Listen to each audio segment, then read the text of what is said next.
Hello everyone. BSc physics की class में आप सभी का स्वागत है। और आज हम लोग डिस्कस करेंगे एंट्रोपी क्या होती है और एंट्रोपी की सांख्यिकी व्याख्या क्या है, या फिर स्टैटिस्टिकल इंटरप्रिटेशन ऑफ एंट्रोपी। तो स्टैटिस्टिकल इंटरप्रिटेशन ऑफ एंट्रोपी को पढ़ने के लिए हमें सबसे पहले ये जानना होगा कि एंट्रोपी है क्या। एंट्रोपी इन जनरली हम दो टाइप से पढ़ते हैं। थर्मोडायनेमिक्स में हम जो एंट्रोपी पढ़ते हैं वो उसका मैक्रोस्कोपिक बिहेवियर होता है। एंट्रोपी एक स्टेट फंक्शन है और उसका मैक्रोस्कोपिक बिहेवियर हम पढ़ चुके हैं। लेकिन अगर हम माइक्रोस्कोपिक बिहेवियर पढ़ना चाहते हैं तो हमें उसकी सांख्यिकी व्याख्या करनी होगी या फिर स्टैटिस्टिकल इंटरप्रिटेशन करना होगा। इन जनरली ये एक फेमस इक्वेशन होता है,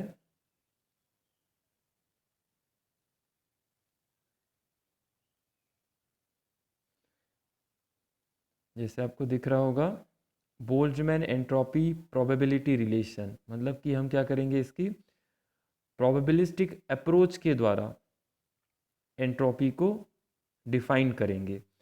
सबसे पहले इसके माइक्रोस्कोपिक बिहेवियर को समझ लेते हैं। एंट्रोपी होती क्या है, या थर्मोडायनेमिक्स को थोड़ा सा रिवाइज करते हैं, है क्या। किसी भी थर्मोडायनेमिकल सिस्टम में जो स्टेट फंक्शन है, स्टेट फंक्शन मतलब कि जो थर्मोडायनेमिकल सिस्टम के चेंज के अकॉर्डिंग वो इनिशियल एंड फाइनल पॉइंट के ऊपर ही डिपेंड करता है, वो पाथ के ऊपर डिपेंड नहीं करता, जिसको हम बिंदु फलन भी बोलते हैं। तो यहाँ पर हम ये समझना है हमें कि एंट्रोपी वहाँ पर क्या है। तो सबसे पहले हम देखें कि ऊष्मागतिकी में हम पढ़ते थे कि कोई भी थर्मोडायनेमिकल सिस्टम है वो हमेशा साम्य अवस्था में आने की कोशिश करता है। मतलब कि अगर कोई चाय का कप किसी रूम में रखा हुआ है तो चाय का कप क्या होगा, ठंडा ही होगा। मतलब कि चाय का कप अगर मान लेते हैं कि 90 डिग्री सेल्सियस में है और रूम का टेम्परेचर है 30 डिग्री सेल्सियस, तो टेम्परेचर डिफरेंस आ गया और चाय का कप क्या होगा, ठंडा होगा। मतलब कि चाय के कप में से हीट निकल कर इन्वायरमेंट में जाएगी, और वो कब तक जाएगी, जब तक कि चाय के कप का टेम्परेचर 30 डिग्री ना हो जाए। मतलब कि 30 डिग्री चाय के कप का टेम्परेचर हो गया और 30 डिग्री इन्वायरमेंट का भी टेम्परेचर हो गया। इसका मतलब क्या हुआ कि हमारा सिस्टम अब थर्मल इक्विलिब्रियम में आ गया इन्वायरमेंट के रिस्पेक्ट में। तो देखिए यहाँ पर,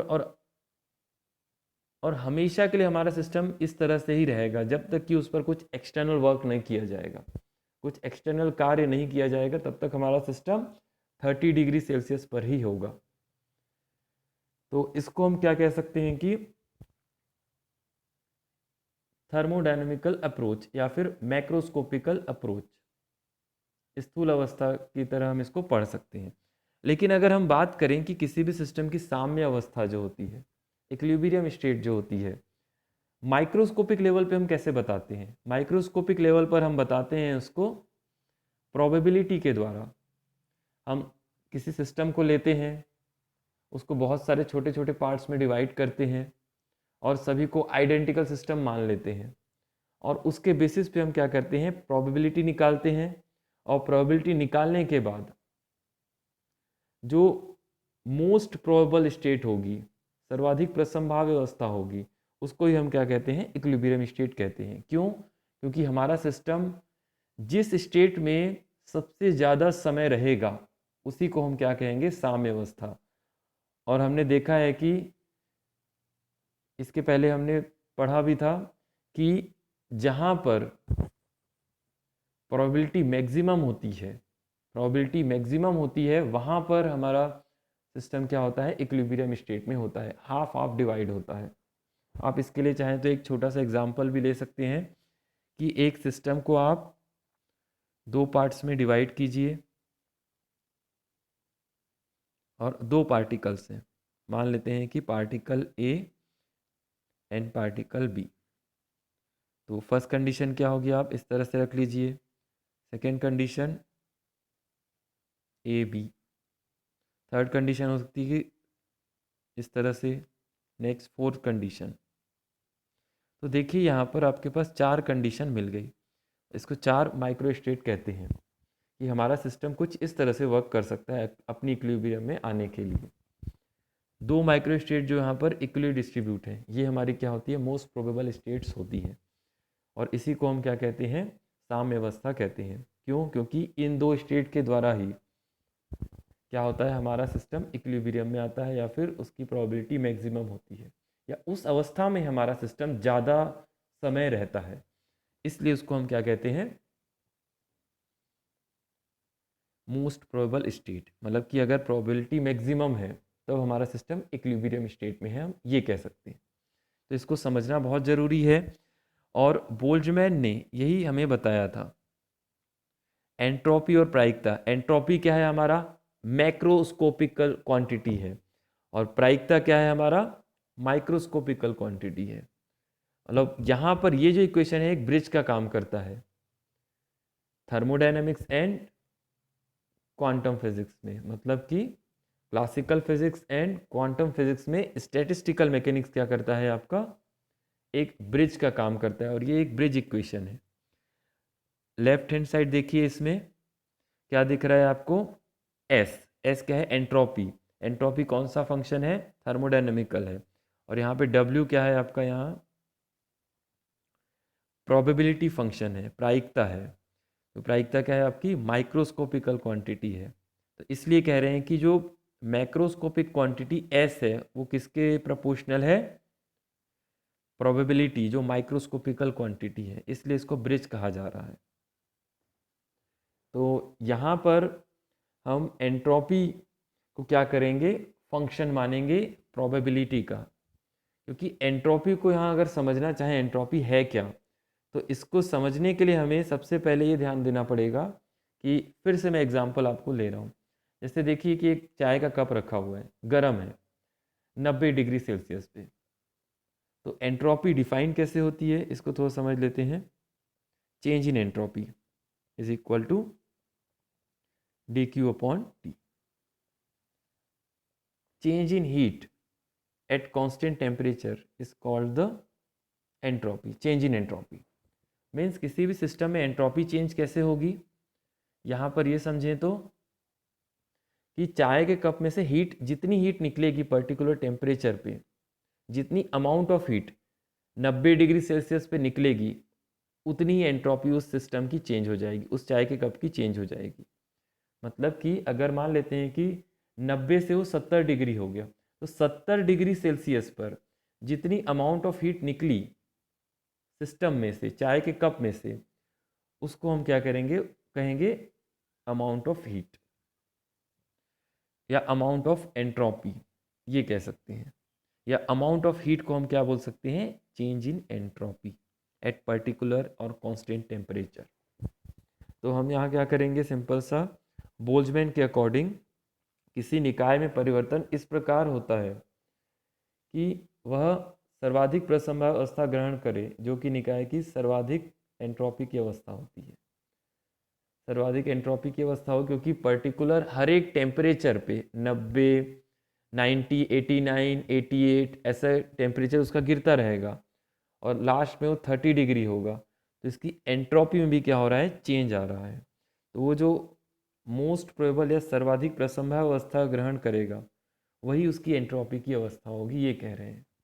तो यहाँ पर हम मानते हैं कि हमारा जो एंट्रोपी है सिस्टम का, वो एक प्रोबेबिलिटी का फंक्शन है। ठीक है। और यहाँ पर हम क्या करते हैं, एक सिस्टम को 2 पार्ट्स में डिवाइड करते हैं और दोनों आइडेंटिकल हैं। आइडेंटिकल का मतलब ये होता है कि दोनों एक दूसरे से स्वतंत्र हैं। इसको माना गया है simple system A and B, और दोनों की एंट्रोपी क्या है, अलग अलग है। मान लेते हैं इनिशियली S1 व S2। और एंट्रोपी क्या होती है, एक एक्सटेंसिव प्रॉपर्टी है, आपको बताया गया था। मतलब कि ये एडिटिव इन नेचर होता है, जैसे एनर्जी है। तो टोटल एंट्रोपी क्या होगी, 2 सिस्टम की, system A and system B की, S equal to S1 plus S2। जैसे देखिए मैंने यहाँ लिखा भी है। ठीक है। और इसके बाद प्रोबेबिलिटी क्या होती है आपकी, कि अगर हम सिस्टम के एक साथ दोनों निकायों के लिए प्रोबेबिलिटी निकालें तो प्रोबेबिलिटी क्या होगा आपका, सिस्टम ए के लिए W1 होगा और सिस्टम बी के लिए W2 होगा, मान लेते हैं ऐसा। तो एक साथ कुल प्रायिकता अगर हम बोलें तो W इक्वल टू क्या होगा, W1 प्लस W2, इसको इस तरह से हम लिख सकते हैं। तो इसी के बेसिस पे हम क्या बोल सकते हैं, अगर कि अभी हमने लिखा था S equal to F of W हमने लिखा था, तो अगर हम S1 के लिए लिखना चाहें तो क्या लिख सकते हैं, S1 equal to F of W1, और S2 के लिए क्या लिख सकते हैं, S2 equal to F of W2। ये देखिए यहाँ पर लिखा हुआ है, ये सिंपल सा आप S इक्वल टू इन सभी का वैल्यू यहाँ पर रख दीजिए और इससे क्या होगा, आपको कुछ इस टाइप का रिलेशन मिल जाएगा।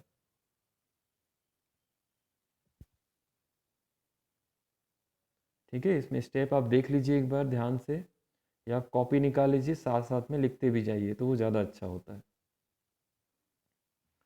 फिर देखिए यहाँ पर हमने क्या किया, इस इक्वेशन का, ये जो इक्वेशन आपको दिख रहा है ये वाला, इस इक्वेशन को मैंने क्या किया, W1 के रिस्पेक्ट में डिफ्रेंशिएट किया। तो W1 के रिस्पेक्ट में डिफ्रेंशिएट करेंगे तो इस इक्वेशन में देखिए आप, इस इक्वेशन का LHS जो है वो W1 और W2 दोनों का फंक्शन है, और RHS सेपरेटली W1 का फंक्शन भी है और प्लस W2 का फंक्शन है। तो W1 के रिस्पेक्ट में अगर हम पार्शियली डिफ्रेंशिएशन करेंगे तो क्या होगा, पहले ये आएगा, फिर नेक्स्ट टाइम क्या करेंगे, W2 के रिस्पेक्ट में डिफ्रेंशिएट कर देंगे, और फिर दोनों इक्वेशन को क्या करेंगे, हम डिवाइड कर देंगे। जैसे ये दो इक्वेशन मिली हमको, और दोनों इक्वेशन को हम क्या करते हैं, डिवाइड कर देते हैं। डिवाइड करेंगे तो क्या आएगा हमारे पास, ये इक्वेशन आ जाएगा, ये आपको दिख रहा होगा। ठीक है, इसको आप इस तरह से चेंज मोड में ला लीजिए, जैसे इस तरह से इसको लिख सकते हैं, क्रॉस मल्टीप्लिकेशन कर दीजिए और इसको के इक्वल मान लीजिए। के क्या है आपका, एक कांस्टेंट है, सिंपल। फिर इसके बाद देखिए यहाँ पर, मतलब कि आप चाहें तो किसी भी एक, इसको चाहें तो मान लेते हैं, मैं के इक्वल लिख देता हूँ। देखिए क्या आएगा, इस तरह से आप इसको सॉल्व कर लीजिए। एफ डैश W1 लिखा हुआ है इक्वल टू के अपॉन W1, तो आप क्या कर लीजिए, इसको एक बार इंटीग्रेट कर लीजिए, तो एफ W1 इक्वल टू के लॉग W1 आ जाएगा, और प्लस एक कांस्टेंट आ जाएगा। और वैसे ही W2 के लिए भी निकाल लीजिए, ये हो गया। अगर दो सिस्टम है A और B, और दोनों के लिए हमारे पास कुछ इस टाइप का रिलेशन आ रहा है, तो इसके लिए हम क्या कर सकते हैं, इसको जनरल फॉर्म में या फिर एक व्यापक रूप में हम इसको क्या लिख सकते हैं, इस तरह से लिख सकते हैं। ये देखिए इस तरह से, S इक्वल टू के लॉग W प्लस नियतांक। यहाँ पर ये ध्यान रखना है कि W आपकी बुक में लिखा हुआ है, मैंने इसलिए मैं उसको बता रहा हूँ। W प्रोबेबिलिटी होता है, या फिर नंबर ऑफ माइक्रो स्टेट कहते हैं इसे, सिंपल। या फिर आप किसी किसी बुक में आप चाहें तो लॉग इक्वल टू ओमेगा भी लिखा हुआ देख सकते हैं। तो यहाँ पर W और ओमेगा दोनों सेम है, इसमें कोई डिफरेंस नहीं है। W प्रोबेबिलिटी फंक्शन है, ये ध्यान देना ज़रूरी है, और नंबर ऑफ माइक्रो स्टेट है, ठीक है, ये ध्यान देना ज़रूरी है। और यही क्या होगा आपका बोल्ट्जमैन एंट्रोपी रिलेशन है, जो हमें प्रूफ करना था। तो आई होप आप सभी को ये समझ में आया होगा।